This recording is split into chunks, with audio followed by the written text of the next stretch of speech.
Last week హాలిడేస్లో మేము బాసర వెళ్ళాము. ఇదేనండి బాసరలోకి అడుగు పెట్టడానికి ఇది మెయిన్ ఎంట్రన్స్.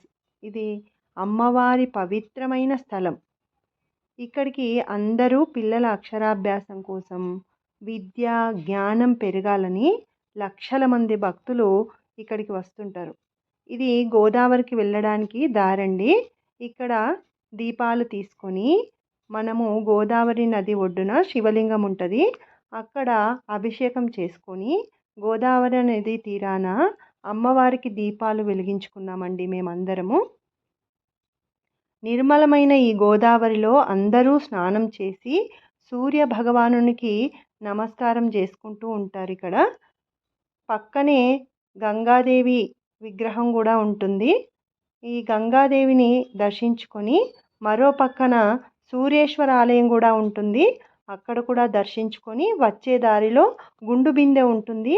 ఇది మనం రాయితో తాకితే బిందె అని శబ్దం వస్తుంది. ఇది అమ్మవారి టెంపుల్కు దారండి. ఇక్కడి నుండి మెట్ల ద్వారా అమ్మవారి ప్రాంగణంలోనికి వెళ్ళాలి.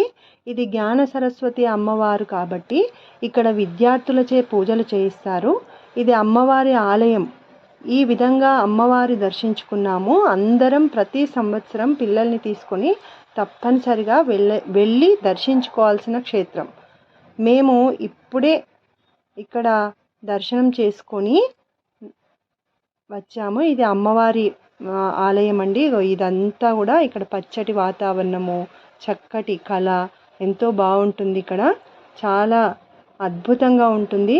అమ్మవారి దర్శనం చేసుకొని మరి విద్యార్థులందరినీ కూడా అమ్మవారి దర్శనం చేయించుకొని వస్తుంటారు. మరి మేము కూడా అమ్మవారిని దర్శించుకొని అందరము బయటకు వచ్చాము. బయటకు ప్రతిసారి దర్శనం చేయించుకుంటే అద్భుతంగా ఉంటుంది. ప్లీజ్ నచ్చితే ఒక లైక్ చేయండి.